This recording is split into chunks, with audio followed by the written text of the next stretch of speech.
I'm downsizing my current life because it requires too much energy to maintain, and I'm making more room for creativity, relationships, impact, and travel, to name a few. It's been 1 month since I've been discharged from the hospital, and in that time I've cleared out most of my house. It's a 3-bedroom house that I've owned since 2012. It's now 2026, so 14 years. It's the longest that I've ever been in one place in my life. And it is absolutely astonishing the things that we can accumulate within that time. It's interesting because as I was doing this, I noticed that all of these things that I have are subtle bids on my attention. They could be even as innocuous as a box in a closet that's in the basement, but I know it's there, and that space is all of a sudden reserved for all those little trinkets, all those memories, all those old versions of me that I no longer am. And it's been a challenging time freeing myself of all these different possessions as the emotions come up from those times, because the old me and those old objects did serve me at one point. They helped me through the tough times. They protected me in some cases and my identity. And letting them go puts me right back in those positions of vulnerability, those positions of gratitude, those positions that I had forgotten about, to be honest, as these things are kind of tucked away in the depths of the house. And it was interesting in this process because it also brought up things in my psyche. I mean, there's a story attached with all of these different items, and that story comes to front. Old relationships, for one, and what I could have done differently, the person that I was back then, the identity that I attached myself, not because I chose it consciously, but because it was just kind of the situations in life forced that identity upon me, and I just kind of went with the flow and accepted it.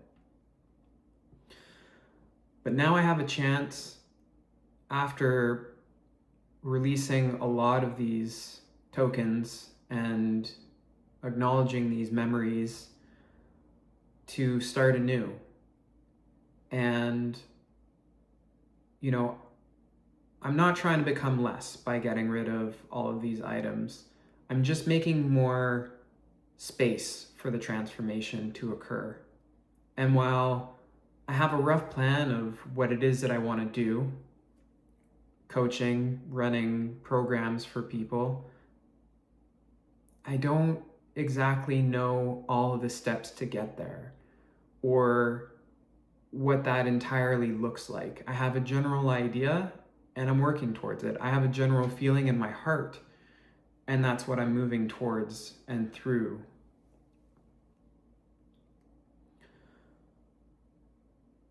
So while a minimalist aesthetic does help, and I found that my mind is a lot clearer after releasing all of these items, it's not that I'm trying to get away with living with the least amount of things as possible.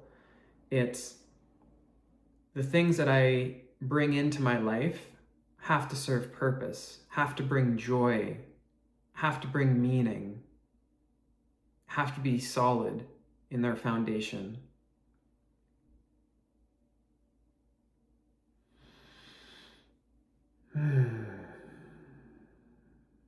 And that's something I'm looking forward to.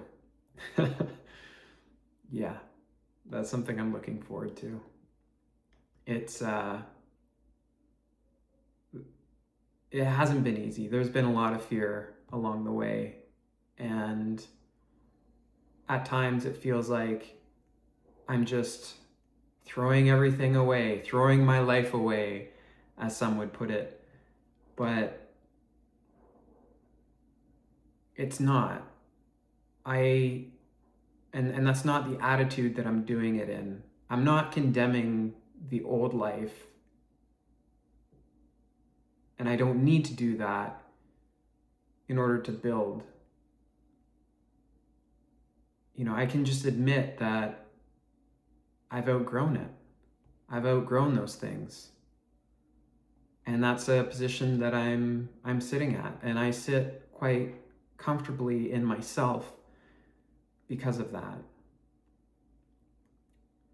Like I said, these things, they take attention, they take space. I also have a travel trailer. And while that was part of an identity and a direction that I had back in 2024, I now find that that's no longer the direction for me, and that no longer serves me. That's a big item. It's in the driveway and it's unmistakable. And while I could hold on to it, just in case I change my mind, or for those few times that I do want to go out and do some camping, it takes up a lot of real estate, both in my mind and physically. So selling it, I know I'm going to take a loss, but it's more than just the money. And a lot of these things that I've gotten, I've let go. I've let go at a loss, at a financial loss. But that's not the currency that I focus on necessarily. And if I am to do the math, really, the benefit that I got from those items have already been accounted for. Like, I've gotten good use out of those items. So just because I bought something at, let's say, $100, and a year later I'm having to give it away or sell it for $10, that doesn't necessarily mean that I've lost $90 or $100. I've got that $100 worth of use. It was of use for me. And like I said, I hold a special place in my heart for all these different items, but they no longer fit with the place that I want to go.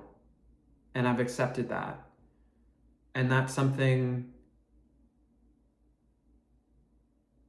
honestly, that has really felt like a breath of fresh air once I was able to let them go and really remind myself of the reason that I'm doing this. I mean, think for yourself. How many things in your life do you hold on to just because they're there? You're wearing the backpack and it's got all of these different items in it, and some of the things you packed in that backpack 10 years ago and you haven't touched. But you're playing but maybe one day I'll use it again. But your life is different and you're in a different trajectory. It's time to let go of those things. Free yourself. Walk with a lighter load.